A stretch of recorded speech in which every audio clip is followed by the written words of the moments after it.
বস বস বস।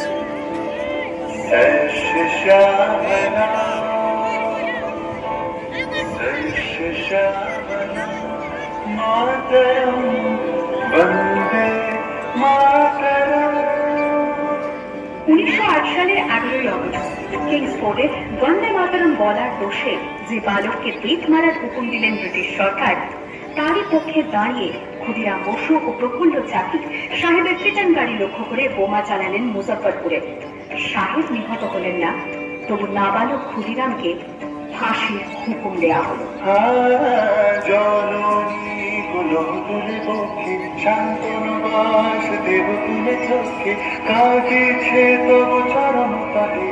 ত্রিশতি কোটি নরনারী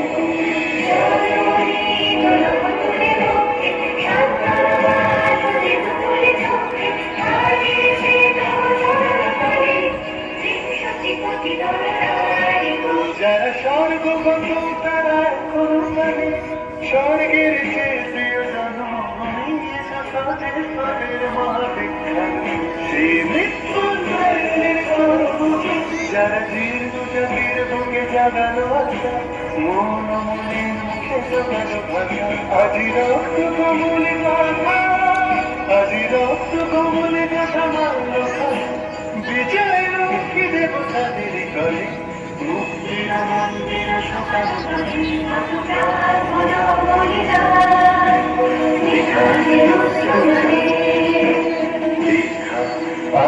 অস্ত্র চলে। 9 সেপ্টেম্বর 1915 ইংরেজদের সঙ্গে সম্মুখ সমরের স্বাধীনতা ছিনিয়ে নিতে অস্ত্র আনার পরিকল্পনা করেন যতীন্দ্রনাথ মুখোপাধ্যায়। বালেশ্বরে সঙ্গীদের নিয়ে জাহাজ থেকে সেই অস্ত্র নামাতে গেলে ইংরেজ বাহিনী তাদের ঘিরে ফেলে।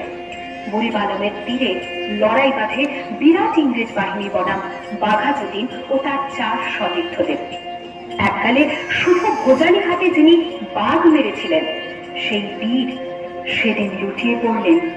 আমি হাসি হাসি পড়ব ফাঁসি দেখবে ভারতবাসী ও হাসি হাসি পড়ব ফাঁসি দেখবে ভারতবাসী। তোরটা সে করবি, কভারটা খুলি করতে হলে একবার বিদায় দে মা ঘুরে আসি। 18 এপ্রিল মাস্টারদা সূর্য সেন ও তার 65 জন শিষ্য মিলে পরিকল্পনা করে চট্টগ্রামে ব্রিটিশ পুলিশের অস্ত্রাগার লুট করে এবং তারপরে লুকিয়ে আশ্রয় নেয় জালালাবাদ পাহাড়ে।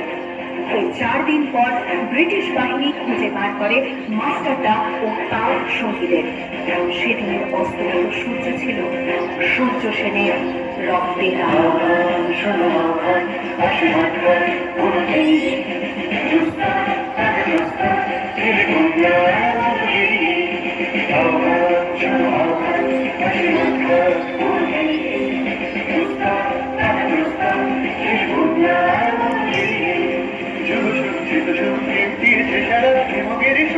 সূর্যের বিশালা যাত্রা শুরু ছুটে দুর্বার দিকে দুটি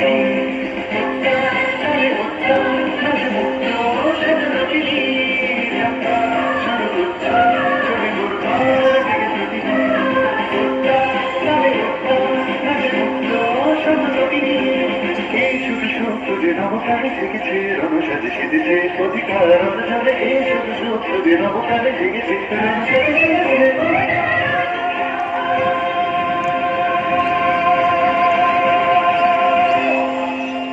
8 ডিসেম্বর 1930 বিনয় বসু, বাদল গুপ্ত, দীনেশ গুপ্ত সাহেবী পোশাকে ট্যাক্সি থেকে এসে নামলেন রাইটার্স বিল্ডিং এর সামনে।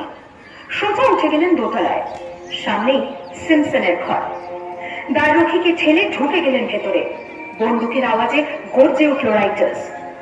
লুটিয়ে পড়লেন সিমসন। এরপর রাইটার্স বিল্ডিং এর অলিন্দ বারবার গর্জে উঠল বিপ্লবীদের গুলির শব্দে।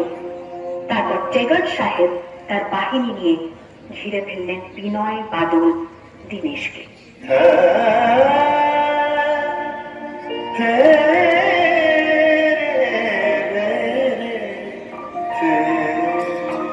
দুর্গমুখীর কান্তার মুরদস্তর বারাবার লুঙ্গি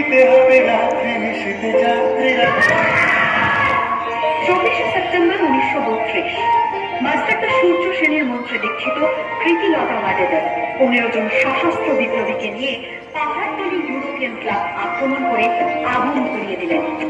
ভারতীয় ইতিহাসের স্বাভিমানী মহারানীদের মতো নিজের আত্মমর্যাদা অক্ষুণ্ণ রাখতে সেদিন প্রীতিলতা ওয়াডেদার পটাশিয়াম সায়ানাইড খেয়েছিলেন ব্রিটিশ পুলিশদের সামনে।